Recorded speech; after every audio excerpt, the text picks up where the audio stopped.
जबलपुर में मध्य प्रदेश के सबसे बड़े फ्लाईओवर का निरीक्षण लोक निर्माण मंत्री राकेश सिंह और भाजपा के स्थानीय विधायक उपस्थित रहकर किया। मंत्री सिंह ने बताया कि सालों की देरी और विपक्ष के आरोपों के बाद अब जबलपुर को विकास की दिशा में बड़ा कदम मिल रहा है। मदन महल से रानीताल दमोह नाका चौक तक बनने वाले इस भव्य फ्लाईओवर का लोकार्पण 23 अगस्त को मुख्यमंत्री और कई बड़े नेताओं की मौजूदगी में होगा।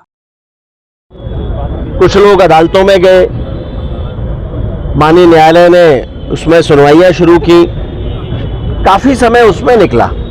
अंततः माननीय न्यायालय ने उसको पाया कि ये बनना आवश्यक है और इस तरह से रोका हुआ काम फिर से शुरू हुआ।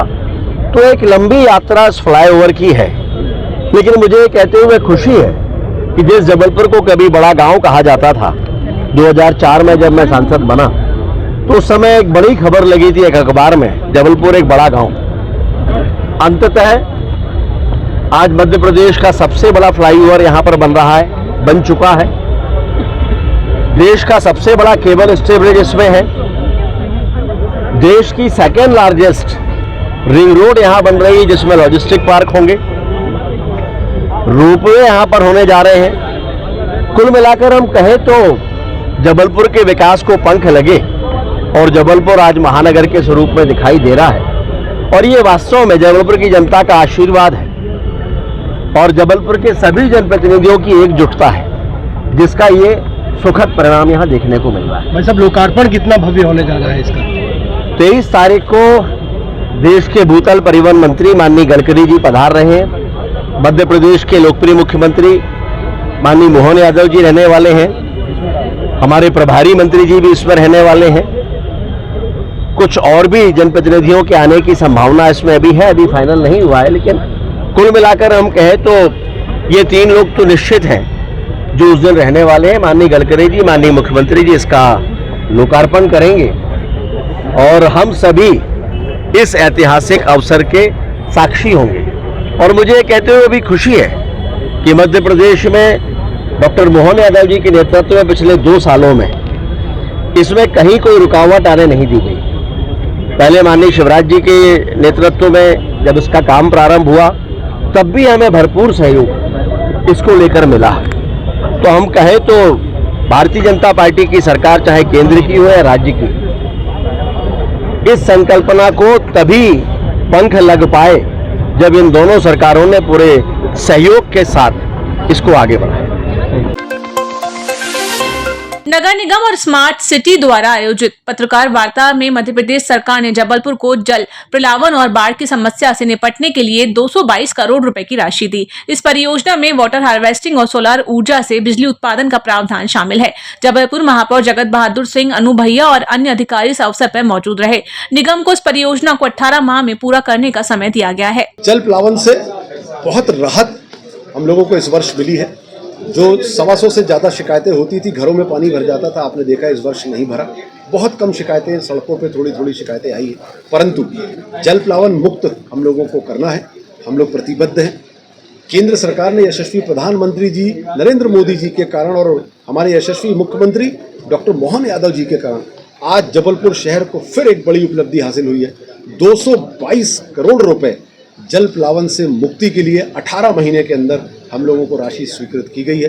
बहुत जल्द डीपीआर बनाकर टेंडर करके प्रक्रिया की जाएगी और काम शुरू होगा। नाले हो, नालियां हो, पुलिया हो, तालाब बनाने हो और चाहे वाटर हार्वेस्टिंग करना, ऐसे बहुत सारे काम इसमें शामिल हैं, जिससे निश्चित तौर पर 18 महीने के अंदर जबलपुर शहर जल प्लावन मुक्त हो जाएगा। और इसके साथ साथ 8 करोड़ रुपए की राशि और केंद्र सरकार से हम लोगों को इस बात के लिए मिली है, जो हमारे 2 बड़े एसटीपी प्लांट है कठौंदा और गौरी घाट में।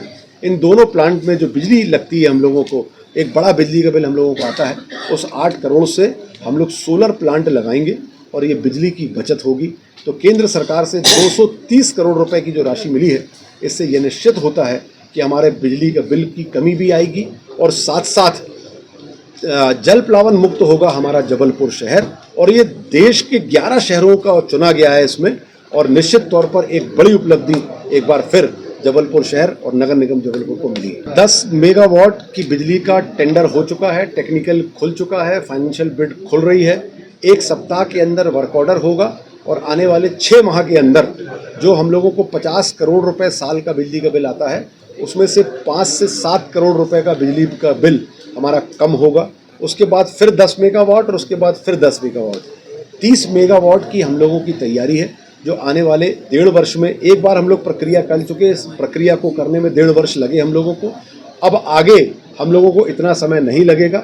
ये 6 माह के अंदर 10 मेगावाट हमारा प्लांट लग जाएगा नीमच में, संभवतः नीमच में लगेगा वो, और उसके बाद 10 मेगावाट और लगेगा, जिससे हम लोग लगभग 50 करोड़ से आने वाले 2 वर्षों के अंदर 20 करोड़ रुपए साल के बिजली के बिल हम लोग बचाएंगे, जिससे हमारी नगर निगम जबलपुर, ये स्टेट गवर्नमेंट अभी तय कर रही है कि किस तरीके से हम लोगों को रिन्यूएबल एनर्जी पर जाना है और कैसे हमको बिजली की बचत करना है, और सोलर और हमारे सोलर से हमको बिजली बचाना है। तो निश्चित तौर पर वो उसका चुनाव बहुत जल्द होगा, जहाँ पर उसकी कैपेसिटी ज़्यादा होगी, जहाँ प्रोडक्शन ज़्यादा होता होगा, धूप जिस तरीके से आती होगी, उसकी अपनी टेक्निकलिटीज़ हैं, उसके आधार पर बहुत जल्द स्टेट तय करेगी। और कहीं भी लगे प्लांट, विषय ये नहीं होता कि किस शहर में लगाइए, कहीं भी लगता है उसके प्लांट लगने से प्रदेश को फायदा होगा और बिजली के बिल में कटौती आएगी।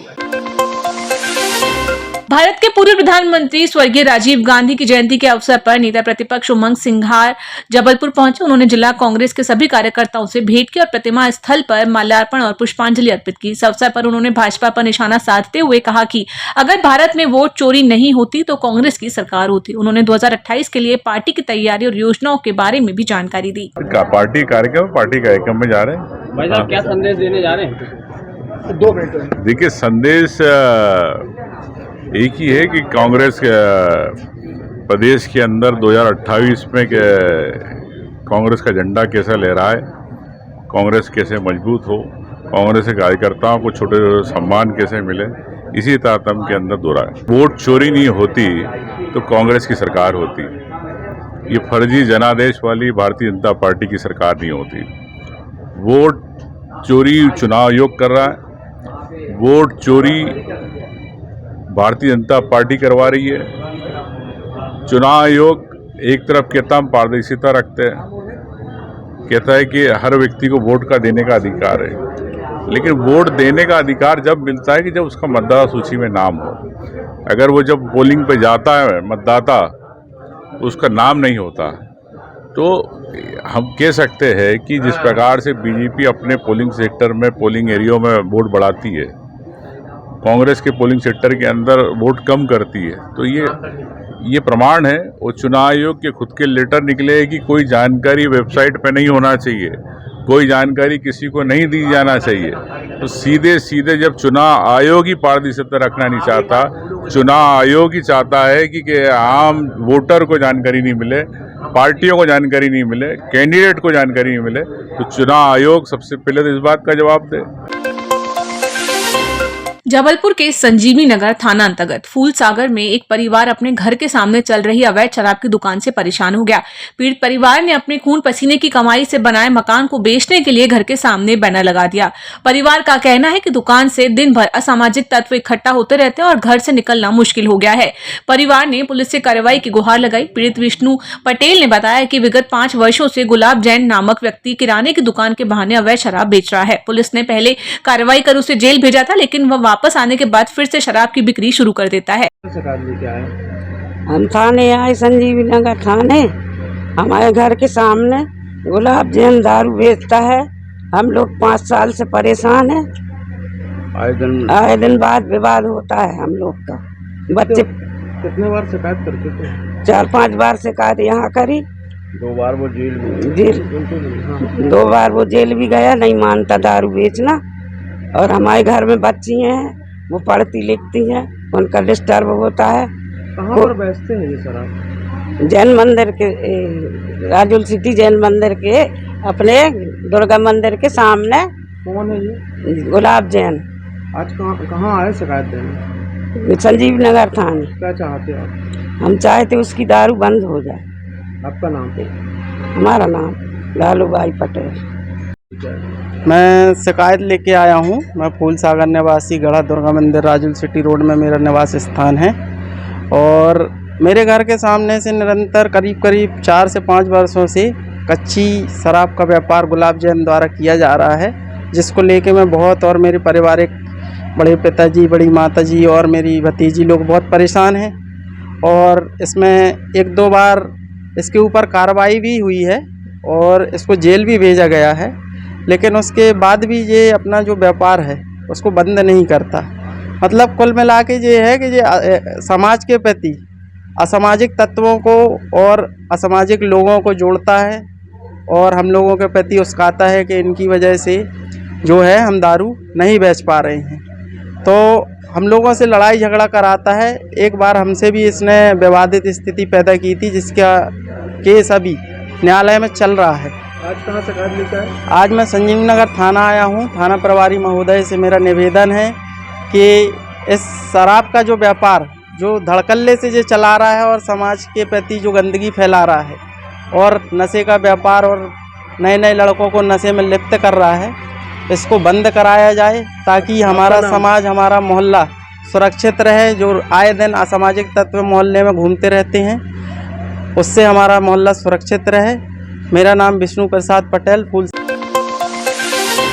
जबलपुर पुलिस अधीक्षक संपत उपाध्याय के निर्देशन में शहर और ग्रामीण क्षेत्रों के सभी 22 थानों से निगरानी में रखे गए कुल 1300 बदमाशों की गुंडा परेड पुलिस ग्राउंड में आयोजित की गई। उप पुलिस अधीक्षक सूर्यकांत शर्मा ने बताया कि इस परेड का उद्देश्य गुंडा बदमाशों को उनके दैनिक जीवन, समाज के प्रति जिम्मेदारी और अपराध से दूर रहने के संदेश से अवगत कराना है। शहर के सभी थानों के जो गुंडा और निगरानी बदमाश हैं, उसकी पुलिस अधीक्षक जबलपुर संपत उपाध्याय सर के मार्गदर्शन में इनकी एक गुंडा परेड कराई जाती है। इसका मुख्य उद्देश्य ये होता है कि जो भी गुंडा और निगरानी सूची में जो व्यक्ति हैं, उनकी यहाँ उपस्थिति सुनिश्चित की जाती है। उपस्थिति सुनिश्चित कराने के साथ ही साथ इन सभी से इनके गुजर बसर के बारे में पूछा जाता है। ये क्या काम कर रहे हैं, कौन सा धंधा कर रहे हैं और ये किसी गलत कार्य में तो संलग्न नहीं है। इन सारी बातों की जानकारियां जुटाई जाती है और इनकी कोई स्वयं की तो कोई समस्या नहीं है, उसके बारे में भी जाना जाता है। और पूरा इसका मुख्य उद्देश्य यही होता है कि जो ये गुंडा और निगरानी सूची के व्यक्ति हैं, ये कोई गलत कार्य में संलग्न ना हो, समाज की मुख्य धारा में जुड़ने का प्रयास करें, समाज में शांति स्थापित करें और इस पूरे परेड से ये सीख के जाएं कि इनको समाज की मुख्य धारा में जुड़ना है और समाज कभी भी अब अपराध की ओर मुख नहीं मोड़ना है, हमेशा अपराध से दूर रहने का प्रयास करें। इसी तरह की बातें यहाँ पर कभी कभी उनको लगता है कि उनका कोई ऐसा रिकॉर्ड नहीं है, लेकिन बीच बीच में कई अपराध में वो संलग्न रहते हैं, उनको जानकारी का अभाव रहता है। अगर ऐसा कोई व्यक्ति जो लगातार 5 साल, 7 साल, 10 साल से अपराध नहीं कर रहा है और अगर वो रिप्रेजेंट करेगा तो उसका एक प्रावधान है कि उसमें थाने की ओर से पुलिस अधीक्षक को प्रतिवेदन आता है और उसके नाम पृथक करने की कार्रवाई नियमानुसार की जाती है। क्योंकि ग्रामीण क्षेत्र काफी दूर है तो वहां पर थानों में ये परेड हो रही है और शहर में पास में थाने होते हैं, लोग यही शहर के अंदर होते हैं, तो इसलिए सभी को एक साथ यहाँ पर पुलिस लाइन ग्राउंड में आज गुंडा परेड के लिए इनको बुलाया गया है। सभी अगर 22 थानों को मिला देंगे गुंडा और निगरानी बदमाश को, तो लगभग ये 1200-1300 लोग होते हैं जिनको यहाँ पर एक साथ बुलाया गया है।